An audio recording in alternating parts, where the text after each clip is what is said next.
इस उपदेश में महात्मा बुद्ध जी फरमाते हैं, शांत झील में लहर उठाने के लिए पत्थर फेंको या हीरा, बात एक ही है। दोनों से लहर उत्पन्न होगी। पानी को चिंता नहीं है कि उसमें पत्थर फेंका गया है या हीरा। इसी प्रकार मन में यदि कुछ भी फेंका जाए तो हलचल शुरू हो जाती है। बुद्ध जी कहते हैं, हमारे सारे दुख हमारे अपने मन के कारण हैं। हम जब किसी को दुख देना चाहते हैं तो स्वयं अपने भीतर दुख के बीज बो रहे होते हैं। दूसरों को दुख मिलेगा या नहीं वो तो हम नहीं जानते, लेकिन स्वयं को जरूर मिलेगा। आज के दुख कल के जो बीज बोए थे उन्हीं का तो परिणाम है।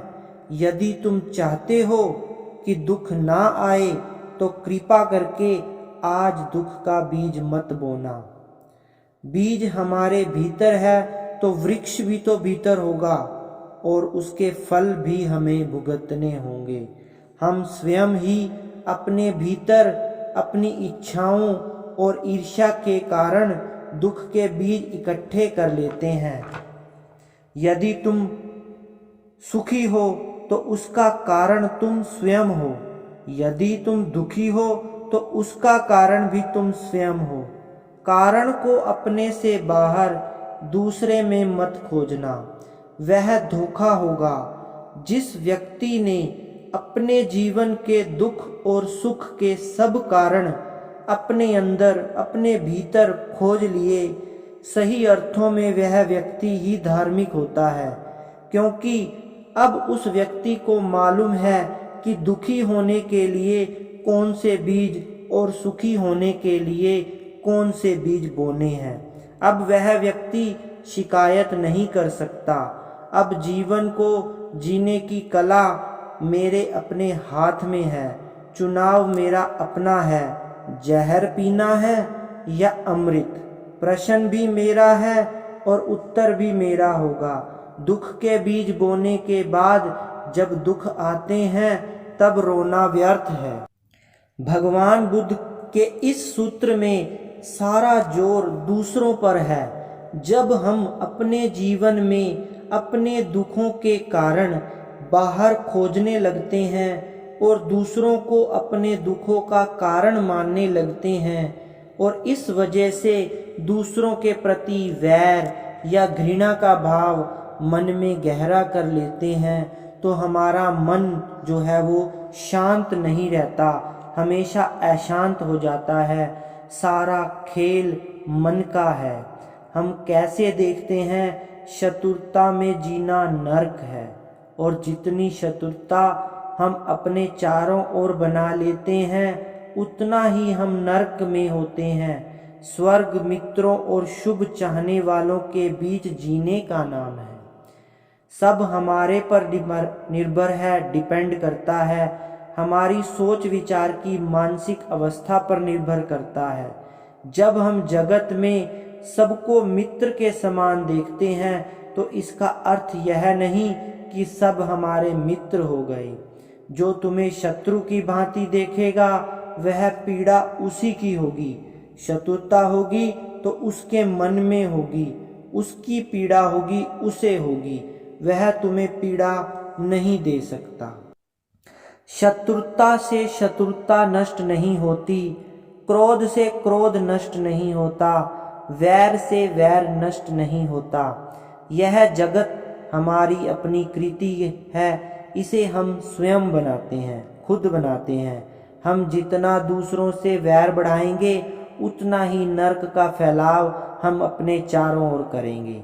अवैर से ही वैर शांत हो सकता है। यही सनातन धर्म का नियम है। जो जीवन को जान लेते हैं कि दूसरे से ना तो सुख मिलेगा और ना ही दुख मिलेगा, जब ये दोनों बातें साफ दिखाई पड़ जाती हैं तब समझ में आ जाता है कि जगत में सब दुख सुख मेरे अपने कारण से ही है। दूसरे को दुख देने से हम कभी सुख ना पा सकेंगे। अगर हमारे भीतर अवैर स्थापित हो जाए और हम दूसरे से वैर करना बंद कर दें तो हम शांत हो जाएंगे।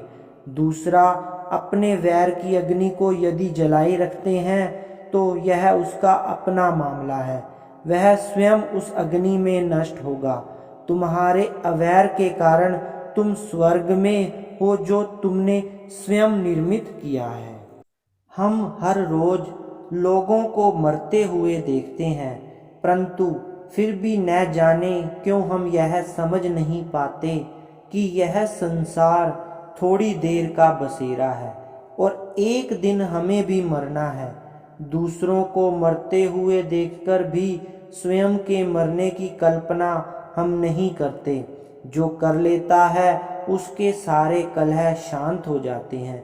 स्वामी रामकृष्ण परमहंस ने लिखा है कि तुम इस जगत में एक नौकरानी की तरह रहो जो एक क्षण में हटा दिए जाने पर तुरंत घर की चाबियां छोड़कर चली जाती हैं।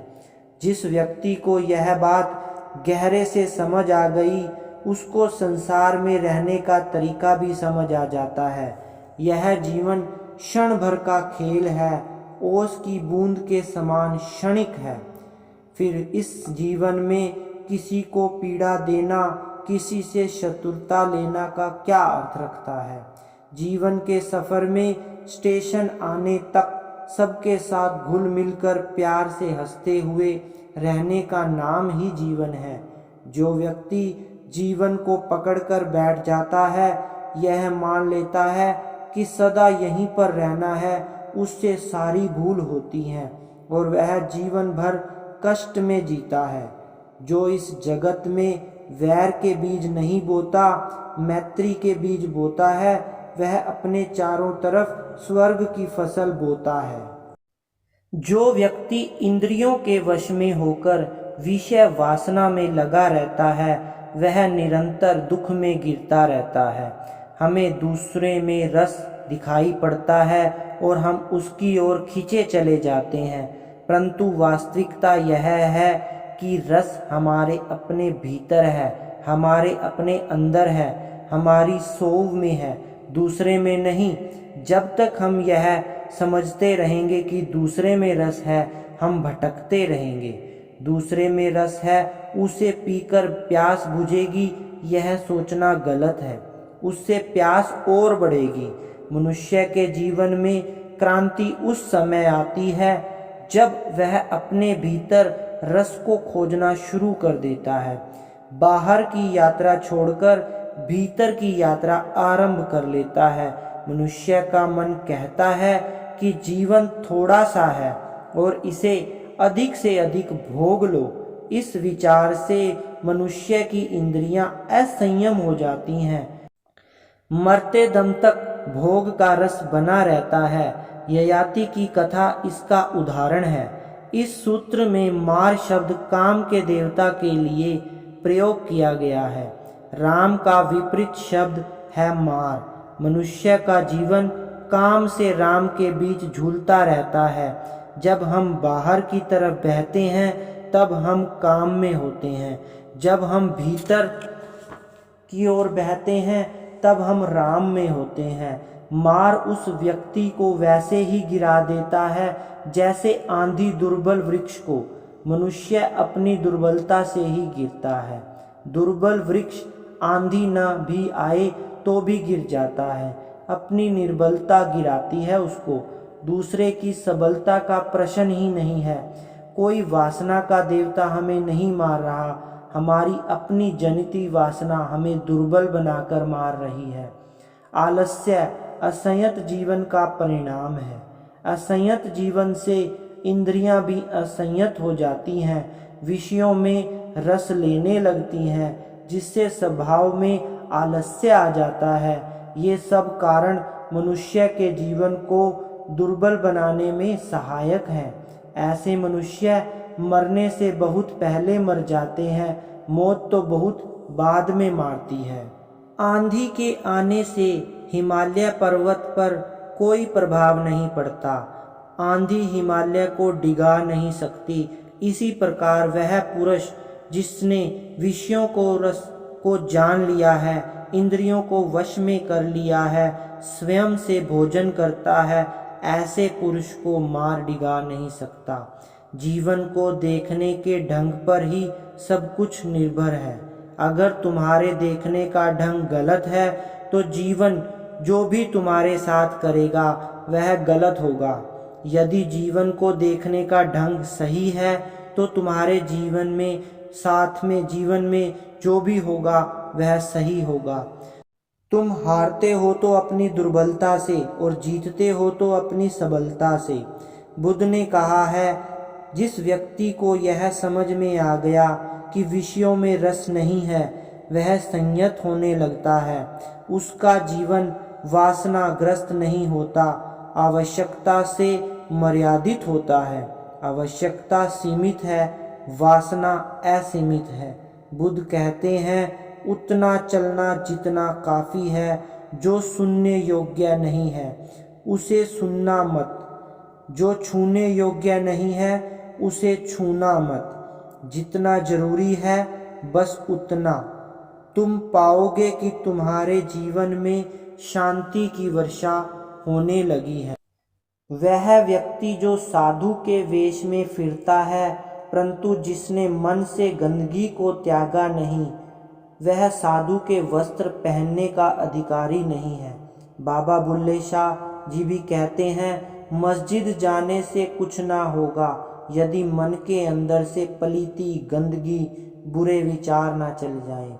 आज के युग में नकली बाबे खूब बिक रहे, कारण हम भी तो तत्काल बिना कुछ किए बाबा जी के मात्र पैर छूकर मोक्ष पा लेना चाहते हैं।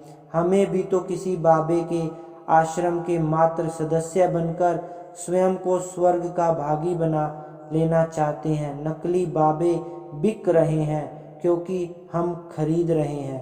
दोष हमारा है। बुद्ध कह रहे हैं, जिस व्यक्ति ने अपने चित्त से मलों का त्याग नहीं कर दिया, वह पीले वस्त्र पहनने का अधिकारी नहीं है। महात्मा बुद्ध ने सन्यासी के लिए पीले वस्त्र को क्यों चुना है? वृक्ष का पत्ता पकने पर पीला होकर स्वयं झड़ जाता है। इसी प्रकार व्यक्ति को जब ज्ञान प्राप्त होता है तो संसार और उसकी वस्तुएं सब उससे स्वयं छूट जाती हैं। व्यक्ति जब पीले पत्ते के समान सब बंधनों से छूट जाता है तो वह पीत वस्त्र ग्रहण करने का अधिकारी हो जाता है। ज्ञान प्राप्ति के लिए मन से सब विकारों को निकालना आवश्यक है। काम, क्रोध, लोभ, मोह, ईर्ष्या, इन सब विकारों पर विजय पानी होती है। पीले वस्त्र पहनने से पहले इन सभी विकारों को अपने अंदर से निकालना होता है। महात्मा बुद्ध का यह सूत्र सरल है, अतः अधिक व्याख्या की आवश्यकता नहीं है। अगर किसी व्यक्ति की बुद्धि विपरीत है और वह असार को ही सार जानता है तो वह जीवन में कुछ प्राप्त नहीं कर सकता। जगत के पदार्थों को मूल्यवान समझना और जीवन भर उनका संग्रह करते रहना असार है। बाहर के पदार्थों को नश्वर जानकर भीतर की यात्रा करना जीवन का सार है। जीवन में जो लोग धनी हैं, यश को प्राप्त हैं, ऊंचे पद पर आसीन हैं, उनमें हमें सार दिखाई पड़ता है। जीवन में ऐसे क्षण आते हैं जब इन लोगों को भी अपने धन, पद और यश की निरर्थकता महसूस होती है। ये भी समझ जाते हैं जीवन के अंत समय में कि यह सारी भाग दौड़ व्यर्थ थी। यह सूत्र पिछले सूत्र का विपरीत है। जो व्यक्ति दूध को दूध और पानी को पानी जानता है, वह सार और असार में जो भेद है उसको भी समझ लेता है। जो वस्तु मरने पर साथ जा सके वह सार है, जो जगत में यहीं रह जाए वह असार है। सार वह है जो तुम्हारी अपनी सत्ता बन जाए, असार वह है जो बाहर रहता है, जो आज किसी का है और कल किसी और का है। इसलिए जिसने जीवन को स्वयं की खोज में लगा दिया है वही सार को खोज सकता है।